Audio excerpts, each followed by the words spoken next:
Amante Padre Celestial, estamos muy agradecidos por una semana más de vida que nos has dado, por la oportunidad que ahora nos brindas nuevamente de venir alrededor de tu palabra a escuchar lo que nos dices y nos enseñas, con corazones, Señor, que pedimos que tú los hagas suaves, que puedan servirte, que puedan entregarse a ti, que busquen solamente hacer tu voluntad, Señor.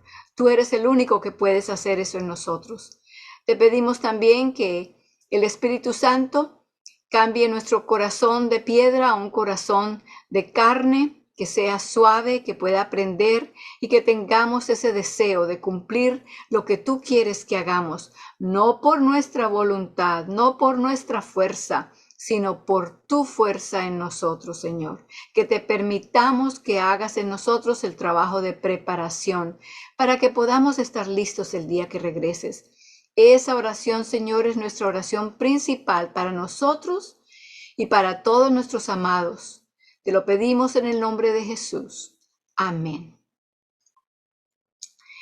Los versículos de memoria que hasta ahora tenemos son dos. El primero es Mateo 1:21. Y llamarás su nombre Jesús, porque él salvará a su pueblo de sus pecados. No en sus pecados, sino de sus pecados. Y el segundo que tenemos es de Segunda de Pedro 3:13. Segunda de Pedro 3:13. Bien que esperamos cielos nuevos y tierra nueva, según sus promesas, las promesas de Dios, ¿verdad? Podemos confiarlas, en los cuales mora la justicia, el bien hacer, el buen obrar, la rectitud, en otras palabras. Repitamos nuevamente el segundo, ya que es más nuevo. Segunda de Pedro 3:13. Bien que esperamos cielos nuevos y tierra nueva, según sus promesas, en los cuales mora la justicia. Espero que todos estén repitiendo a medida que estamos repasando juntos aquí. No los puedo escuchar, pero yo sé que ustedes aprenden repasando y Dios escucha, ¿verdad? Él sí nos puede escuchar, no importa que tengamos los micrófonos apagados. Entonces vamos a pasar ahora al estudio del capítulo que habíamos comenzado la semana pasada. Estábamos en la página 25 y habíamos leído precisamente del capítulo 3 de Segunda de Pedro.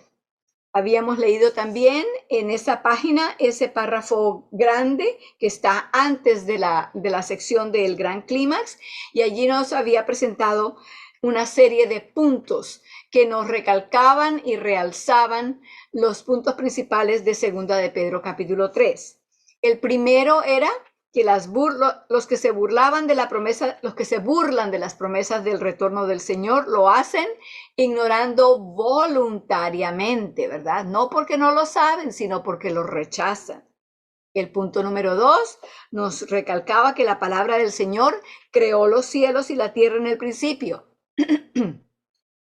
Luego el punto número 3 nos decía que por esa misma palabra con que Él creó la tierra, también vino el diluvio y fue todo destruido. El punto número 4 era que la tierra, tal como la conocemos hoy, apenas conserva un parecido con lo que se veía antes, como era antes del diluvio. Sin embargo, hay cosas tan bellas que el Señor, a pesar de las consecuencias del pecado en este mundo, sin embargo, nos da unos paisajes tan bellos donde nos muestra su bondad, su poder creador y sostenedor.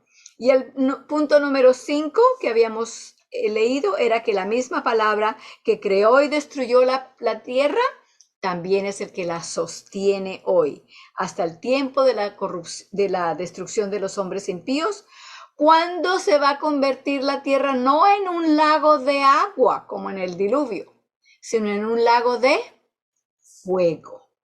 Entonces ahora estamos listos para comenzar la sección de el gran clímax. Comienzo a leer la página 25, la sección El Gran Clímax. Así, resulta evidente que la venida del Señor es el gran evento al que han señalado todas las cosas, desde la propia caída. La promesa de su venida es lo mismo que la promesa de un cielo y una tierra nuevos.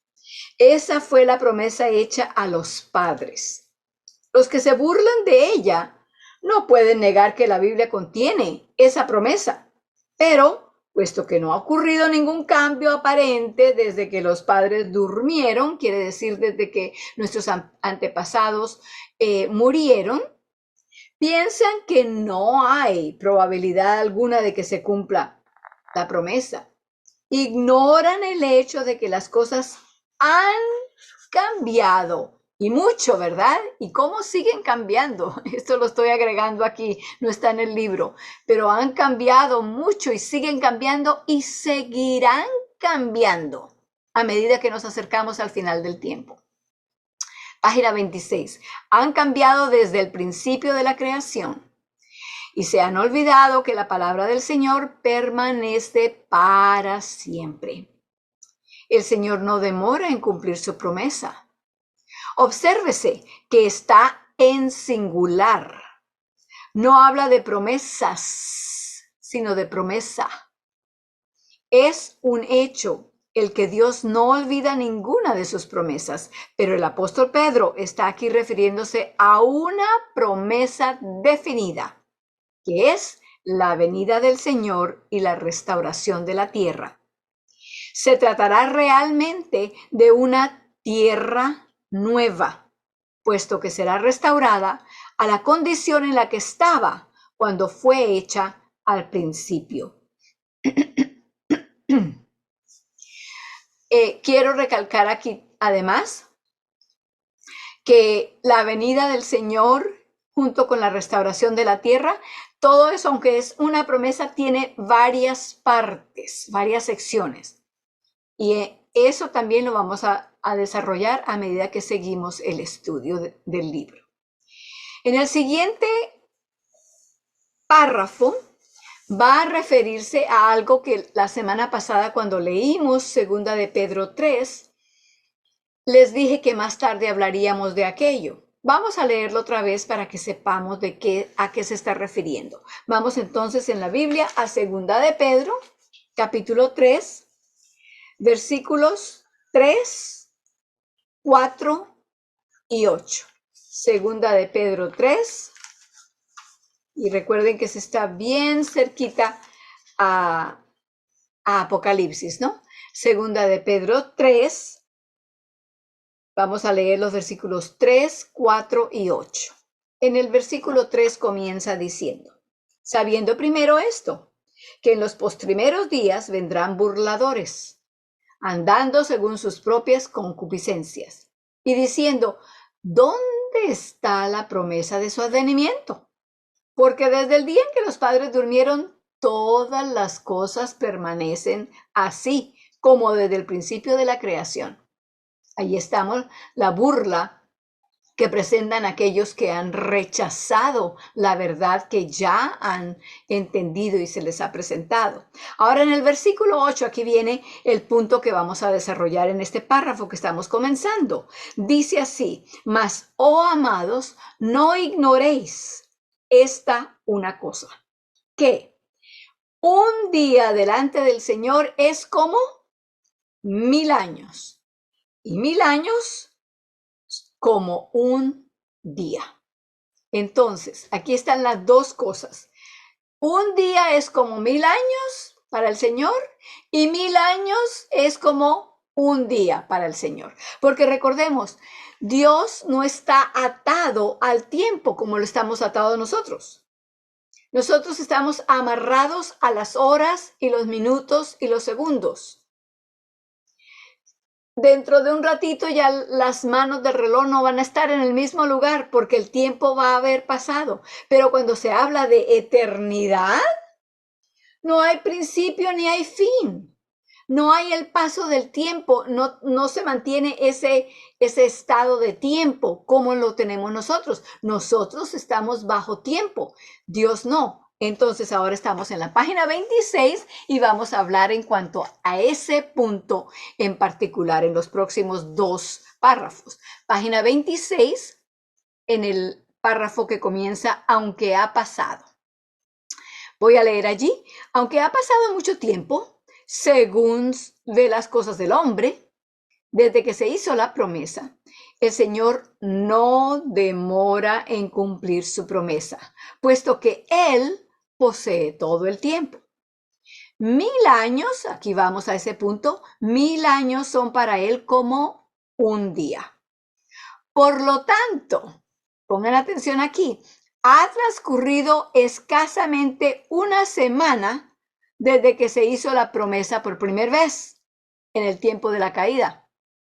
Este mundo tiene 6000 años de haberse creado, 6000 años y un poquito. Así que para el Señor, si un día son 1000 años, entonces 1000 años son como 6, 7 días, así que para Él solamente ha transcurrido una semana desde la creación. Ese es un punto que tenemos que pensarlo y captarlo bien. De allí vamos a pasar al resto, pero por ahora sigamos aquí. Solo ha pasado la mitad de una semana desde que los padres durmieron. Así que el punto número A o el punto A sería de que ha transcurrido escasamente para él una semana desde la creación. El punto B viene ahora. El paso de unos pocos miles de años en nada han disminuido la promesa de Dios. Esto es una cosa tan importante y que nos da tanta esperanza.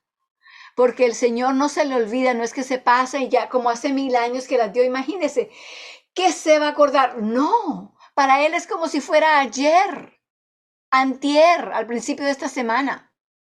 Para Él el tiempo no le disminuye lo que su palabra dice y promete. Ese es un punto muy bello. Seguimos leyendo. Es tan cierta su promesa como cuando se la hizo por primera vez. Dios no ha olvidado. El único motivo por el que se ha dilatado tanto es porque es paciente para con nosotros, porque no quiere que ninguno perezca, sino que todos procedan al arrepentimiento. Por lo tanto, esto viene también de segunda de Pedro, por lo tanto, entended que la paciencia de nuestro Señor significa salvación. Nosotros aquí deberíamos de tener un concepto todavía más claro del agradecimiento que debería haber en nosotros porque el tiempo se ha alargado. Si Dios no hubiera tenido paciencia con la humanidad, habría venido hace 2000 años, 3000 años y usted y yo no hubiéramos tenido la oportunidad. Pero gracias al Señor que por su paciencia, por su longanimidad, como se dice en otras partes de la Biblia también, por eso entonces nosotros hemos tenido la oportunidad de que nuestros padres, nuestros familiares, nosotros mismos hayamos conocido la verdad y podamos esperarlo como lo estamos esperando en su venida. Seguimos leyendo. Y debiera ser objeto de agradecimiento por el gran favor otorgado, en lugar de considerar su misericordioso retardo como evidencia de falta de fidelidad por su parte. Aquí entonces, en el próximo párrafo, viene otro punto, yo lo he denominado el punto C, o el tercero, que dice lo siguiente, ahora habla del otro lado.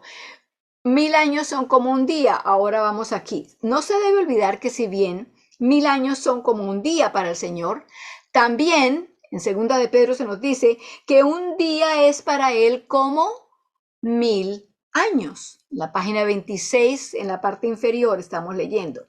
¿Qué significa eso?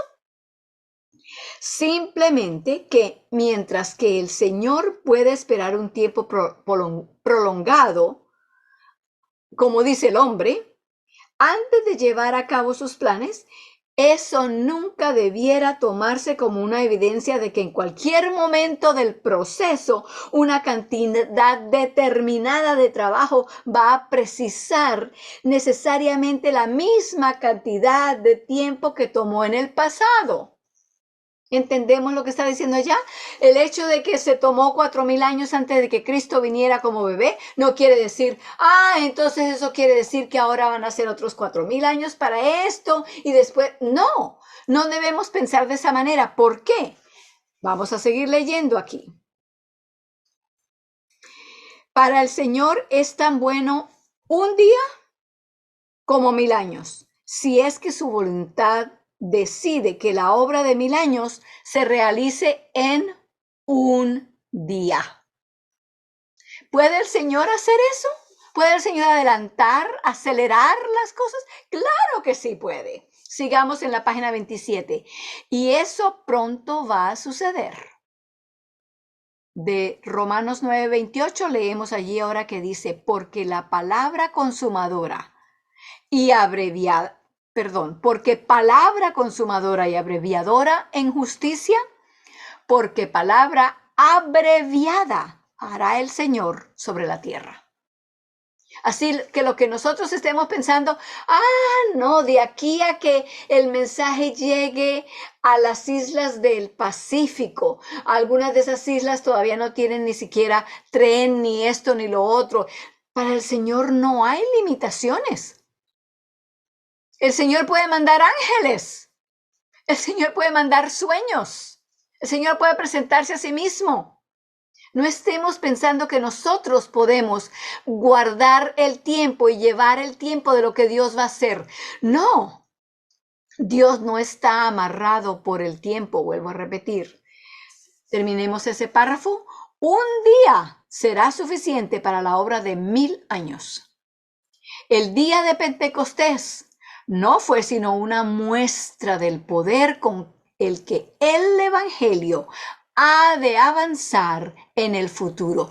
¿Cuánto tiempo le llevó a los discípulos que estaban en el aposento alto cuando cayó, cuando vino el Espíritu Santo, cuando cayó sobre ellos el poder del Espíritu Santo? Habían 12 discípulos y tal vez otros más que se habían agregado allí. No tenían carro, no tenían teléfono, no tenían internet, no tenían ni siquiera telégrafo en ese tiempo, no habían aviones, no habían trenes, habían barcos y animales para andar. Sin embargo, en cosa de un día evangelizaron a 3,000 personas. ¿Qué representa eso entonces? Tenemos nosotros que estar pensando, no están saliendo suficientes pastores. No tenemos suficiente de esto, no hay suficiente dinero para lo otro. Hermanos, no nos preocupemos por eso. Preocupémonos por estar dispuestos a ser usados por el Señor, porque con el poder del Espíritu Santo, el Señor no necesita un batallón ni una millonada de años. El Señor puede hacer su obra instantáneamente. Estemos pendientes de que nosotros seamos parte de ella. Porque recuerden, entre los discípulos de Jesús, que eran 12, cuando el Espíritu Santo vino en la tierra, en la lluvia temprana que se llama, no habían sino 11 de esos ya, 10 y 1. Ya faltaba uno. Ese no estuvo presente para eso. Solamente 11 estuvieron presentes para ese acontecimiento. Entonces, tengamos presentes que en nuestra mente, en nuestro corazón, en nuestro horario, porque qué fácil es que se nos llenen las horas con lo que tenemos que hacer y nos falte tiempo para lo que tenemos que hacer. Y fácilmente el enemigo nos envuelve con eso. No tenemos tiempo para esto, no tenemos tiempo para lo otro y comenzamos a cambiar las prioridades. No, tengo que hacer esto. Pero primero voy a hacer lo otro. Y vamos dejando fácilmente rezagado el evangelio y la relación con Dios. lo vamos posponiendo. Ay, Señor, ahorita no puedo, pero este fin de semana sí. Ah, no, ya no pude el fin de semana, pero esta semana sí. No, hermanos, no permitamos que el enemigo nos vaya a sacar del grupo. De manera que aunque venga el Espíritu Santo, nosotros no tomemos parte de ello porque hemos dejado a Dios y a su evangelio fuera de nuestro horario. Entonces, en la página 27, estamos por terminar este capítulo, el último párrafo dice, y tras haber resumido lo que realmente representa el evangelio del reino, y habernos referido a la promesa hecha a los padres como fundamento de nuestra fe, pasaremos ahora a estudiar más detenidamente la promesa, comenzando por Abraham, de quien debemos ser hijos si es que somos coherederos con Cristo. Entonces, vamos a entrar ahora al capítulo número 3 del libro. El título se llama La promesa a Abraham. Y cuando empecemos a estudiar se darán cuenta que puede tener como un subtítulo. El subtítulo podría ser El llamado a Abraham. El llamado a Abraham y la promesa a Abraham son dos, pero son uno mismo. Así que comencemos ahora en la página 28, capítulo 3, la promesa a Abraham. Tengan sus lápices listos, con eso también pueden hacer notas y con eso más fácilmente cuando vayan a repasar, las cosas resaltan y les pueden traer a la memoria las cosas más fácilmente. Al estudiar esta promesa, hemos de tener siempre presentes dos porciones de escritura.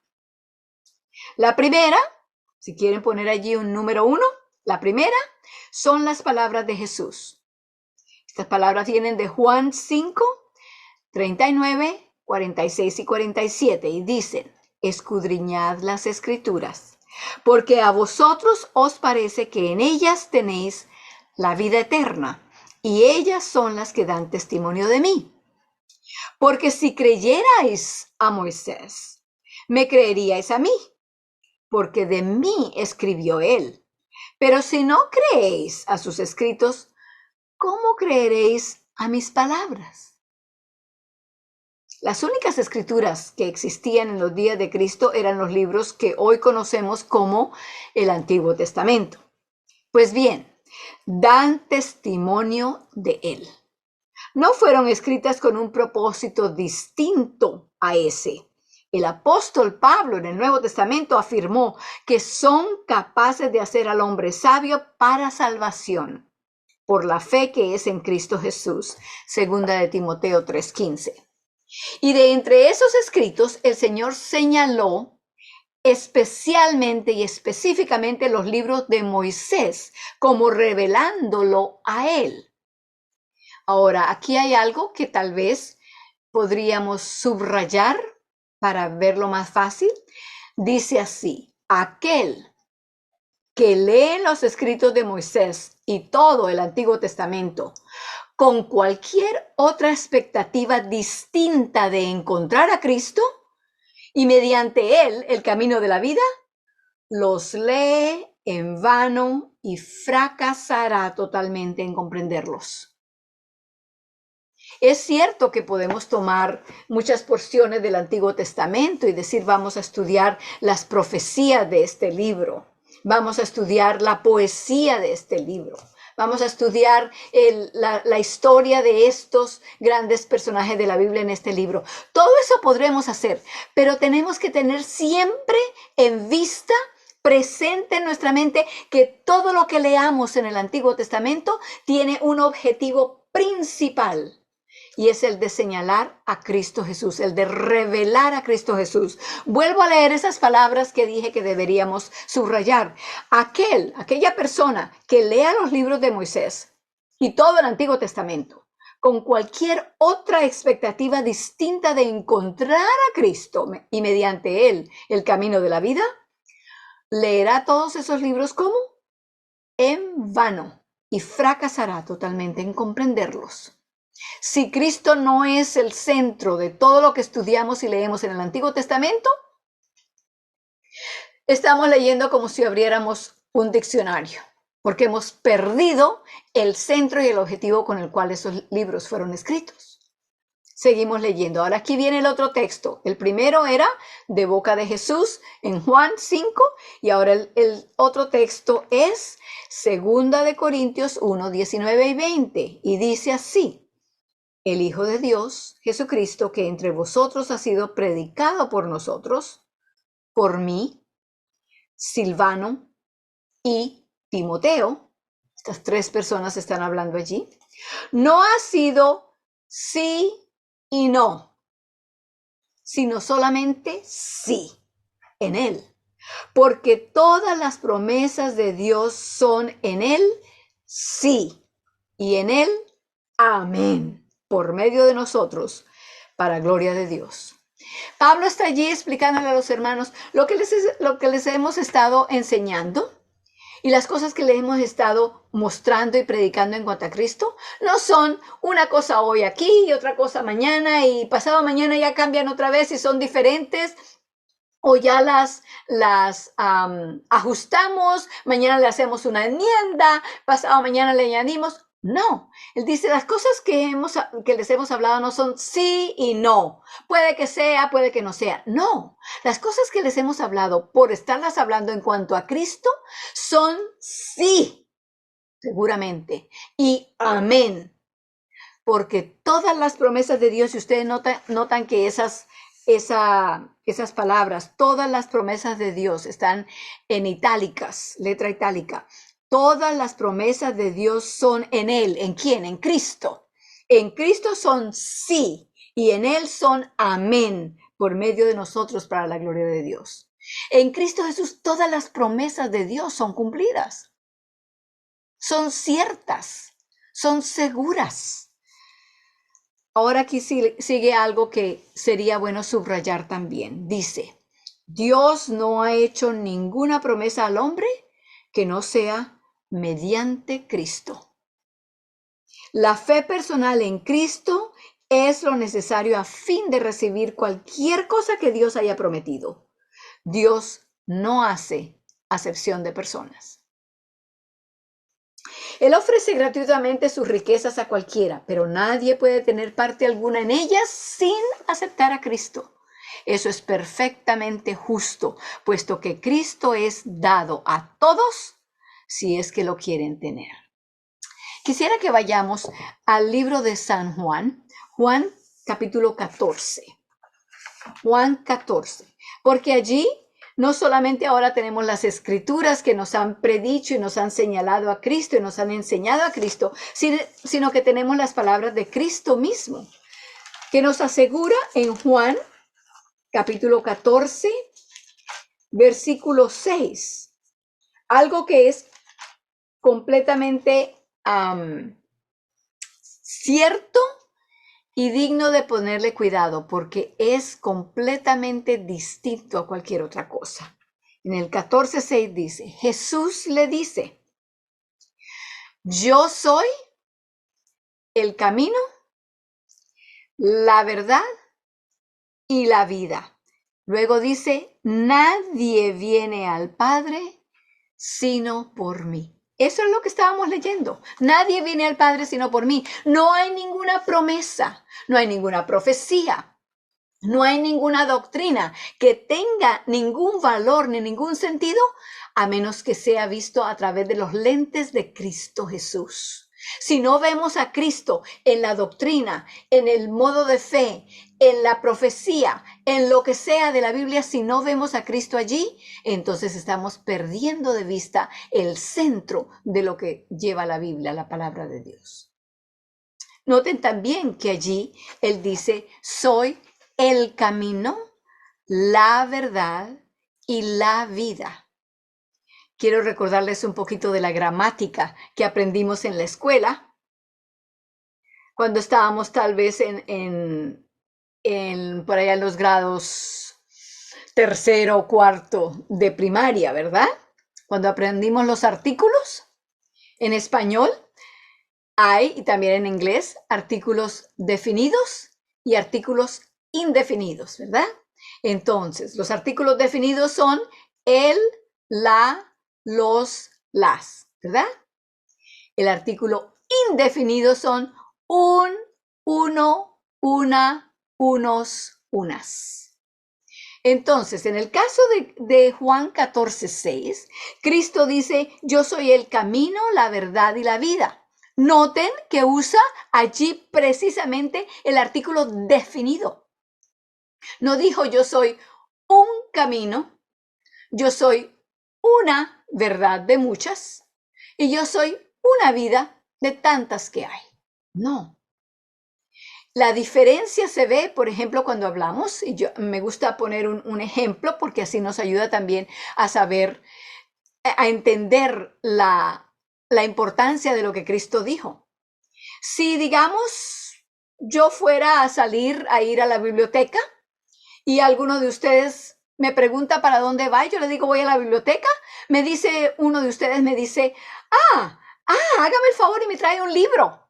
Ok, ¿cómo no? Yo le traigo un libro. Yo llego a la biblioteca y digo, bueno, un libro. Me parece que este libro de, vamos a decir, de recetas le guste a él o a ella. Le voy a llevar este. Cuando llego a la casa y le digo, aquí está el libro que me dijo que le trajera. Recetas, ¿para qué quiero yo esto? Esto no era lo que yo quería. Bueno, usted me dijo que le trajera un libro. Yo le traje un libro que a mí me pareció que tal vez le caería bien. La persona no puede entonces reclamar nada porque me pidieron apenas un libro. Pero si la persona me dice, hágame el favor y me trae el libro, yo inmediatamente le voy a decir, ¿cuál libro? Porque es algo definido. No es uno que yo quiera ni el primero que me encuentre, sino uno definido que la persona quiere y me pide. Entonces, si yo le traigo otro libro que no sea el que me pidió, entonces allí sí hay razón para que me digan, ¿y por qué me trajo este? Si yo le dije el libro y le dije cuál era el libro. Cuando Cristo dice yo soy el camino es porque Él es el único, el definido camino. Yo soy la verdad. Con Cristo no hay 2, 3, 5, 10, 20,000 verdades, como ahora en nuestra sociedad ocurre tanto. No, esa será la verdad para ti, pero para mí es otra. No, en Cristo la verdad es una sola. Y Él dice después, yo soy la vida, la única vida digna de ser vivida, la vida eterna, con la que Él nos creó y quiere restablecer en nosotros otra vez en su venida. Y luego añade, nadie viene al Padre sino por mí. Preciso lo que estábamos leyendo ahorita, de que todas las promesas de Dios son en Él. Todo viene a través de Cristo. La salvación, las promesas de redención, la promesa de un cielos nuevos y tierra nueva, como hemos aprendido en 2 de Pedro 3:13, que es nuestro versículo de memoria, el segundo. Todas esas cosas vienen por y a través de Cristo. Entonces, sigamos leyendo ahora. En la página 29 estamos en el primer párrafo completo. Teniendo presentes estos principios, leemos el primer relato de la promesa de Dios a Abraham. Aquí vamos entonces a entrar en el estudio de la vida de Abraham y cómo su fe se desarrolló, la promesa de Dios. Jehová había dicho a Abraham, vete de tu tierra, de tu parentela y de la casa de tu padre, a la tierra que te mostraré. Haré de ti una nación grande, te bendeciré, engrandeceré tu nombre y serás bendición. Bendeciré a los que te bendigan y a los que te maldigan, maldeciré. Y serán benditas en ti todas las familias de la tierra. Esto viene de Génesis 12, 1 al 3. No sé si quieran, tal vez les ayudaré, nos ayudaría en esto. Quiero aclarar algo. Los versículos de memoria no los damos todas las semanas. Un paréntesis aquí. Los versículos de memoria generalmente los escojo cada 4 semanas. Para aquellos que nunca han tenido oportunidad de aprender versículos de memoria o sean ya mayores de edad que no se les facilite tanto ahora, entonces yo doy uno cada 4 semanas o algo así. Hasta ahora tenemos 2. El primero es Mateo 1:21, el segundo es Segunda de Pedro 3:13. ¿Ok? Entonces ya pronto daremos otro, por ahí dentro de unas 2 semanas daremos otro. Así que apréndanselos, repásenlos y que los puedan decir hasta dormidos. ¿Cómo les parece? Entonces, iba a decir también que Génesis 12:1-3, aunque está aquí en sus libros, tal vez sería bueno que ustedes abran sus Biblias y subrayen allí esas palabras, porque allí comienza lo que se llama el pacto. Estamos leyendo el pacto eterno, estamos estudiando el pacto eterno. Entonces, la travesía, la jornada de Abraham con Dios comienza en Génesis 12:1-3, cuando Dios viene y lo llama. Le dice, salte de tu tierra, de tu ciudad, de tu parentela, de todo lo que te pertenece y ve a la tierra que yo te mostraré. Y luego le dice, como ya leímos allí, haré de ti una nación grande, etcétera, etcétera. Y con esto quiero entonces hacer una comparación entre los pactos humanos y los pactos de Dios. Entre los contratos humanos y los contratos de Dios. Entre los humanos, los contratos o los pactos se hacen donde 2 partidos toman un convenio, cada parte tiene su responsabilidad. Este tiene que hacer esto y lo otro y lo otro y lo otro, y este tiene que cumplir con esto y con esto y con esto. Por ejemplo, un contrato de alquiler o renta de un lugar. El dueño se compromete a que va a mantener la pintura de las paredes. Si alguna cosa sucede con el techo, él se va a encargar de arreglarlo. Él va a tener que, si la acera, él se va a encargar de eso, lo que sea. Y entonces el que está entrando en contrato con ese dueño dice, ok, entonces yo me voy a encargar de que tengo que pagar el alquiler a tal fecha. Si me tardo tanto, entonces me van a cobrar tanto más. Y así van, ¿verdad? Cada quien tiene su responsabilidad. Noten aquí el contrato que Dios está haciendo con Abraham. Le dice, sal de tu tierra, de tu parentela, a un lugar donde yo te demostraré. Y luego, para todos los que han estudiado su gramática, dice, haré de ti una nación grande. ¿Quién se encarga de eso? ¿Abraham o Dios? Dios, ¿verdad? Yo haré. Voy a poner los pronombres allí porque como en español no usamos el pronombre tan a menudo como se usa en inglés, entonces no oímos bien lo que está diciendo. Se lo voy a poner para que lo oigamos. Yo haré de ti una nación grande, yo te bendeciré, yo engrandeceré tu nombre y serás bendición. Yo bendeciré a los que te bendigan y yo maldeciré a los que te maldigan y serán en ti todas las familias de la tierra benditas. Allí lo que se oye es solamente yo. Dios que habla. ¿Qué diferencia entre eso? Dios le dice, mira, por eso se llama una promesa. La promesa a Abraham. Porque el pacto allí no es que Abraham, tú tienes que hacer esto y esto y esto y esto. Y si no lo haces, te voy a caer encima con una multa y vas a llegar a la cárcel y te vamos a quitar de esto. Nada de eso. Dios le dice todo lo que se propone hacer por y en Abraham. Esto es muy importante al seguir el tema del pacto eterno, porque esto es básico. Allí en la promesa a Abraham vemos cómo es que Dios estructura los pactos o los contratos con los humanos. Son completamente diferentes. Hermanos, tengamos presente esto porque hay mucha multitud de personas que se enredan y no entienden y viven una vida cristiana de esclavitud porque no comprenden la forma en que Dios hace las promesas. Escuchamos a Dios hablándonos y lo que entendemos es, anda y haces esto y tienes que hacer lo otro y no se te olvide acá y si no haces esto. Y eso no es lo que Dios está diciendo. Dios está diciendo, yo me encargo porque sé que tú no puedes. Yo me encargaré de hacer esto y lo otro y lo de aquí y lo de más allá. Por favor, créeme que yo tengo tanto el poder como el deseo de hacerlo en ti. Cuando empezamos a escuchar las palabras de Dios, sus promesas de esa manera, nos transforman.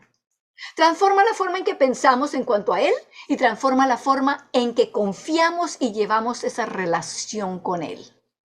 Es una manera muy diferente de entenderlo. Es como que cambiáramos de lentes. Seguimos ahora leyendo en la página 29. Podemos ver desde el mismo principio que esta promesa a Abraham era una promesa en Cristo. Escribió el apóstol Pablo. Y voy a señalarles, allí al final del párrafo antiguo, del anterior decía, y serán benditas en ti todas las familias de la tierra. Esa parte de ese párrafo, de esa promesa, allí se está refiriendo a Cristo. Es en Cristo que van a ser todas las familias de la tierra bendecidas, porque Él es el que nos trajo la salvación, ¿verdad? Ahora Pablo va a explicar eso en el Nuevo Testamento. Escribió el apóstol Pablo. Esto viene de Gálatas 3, 8 y 9. La Escritura, previendo que Dios había de justificar por la fe a los gentiles. Hermanos, ¿quiénes son los gentiles? Ustedes y yo. Está hablando de nosotros. Dios había de justificar por la fe a los gentiles, dio de antemano la buena nueva, ya sabemos que eso quiere decir evangelio, ¿verdad? A Abraham diciendo, en ti serán benditas todas las naciones, de modo que los que tienen fe son bendecidos con el creyente Abraham. La promesa que se le hizo a Abraham allí en aquellos años, hace miles de años, esa promesa es para ti, esa promesa es para mí, si creemos en Cristo Jesús. Sigo leyendo el resto de ese párrafo. Eso nos muestra que cuando Dios dijo que en Abraham serían benditas todas las familias de la tierra, le estaba predicando el evangelio. La bendición que había de llegar a todo ser humano en la tierra por medio de él, llegaría solamente a aquellos que tuvieran fe. O, dicho de otra manera, llegaría solamente a aquellos que creyesen. ¿Creemos, hermanos? Si creemos, la promesa que se le hizo a Abraham es la promesa para usted también.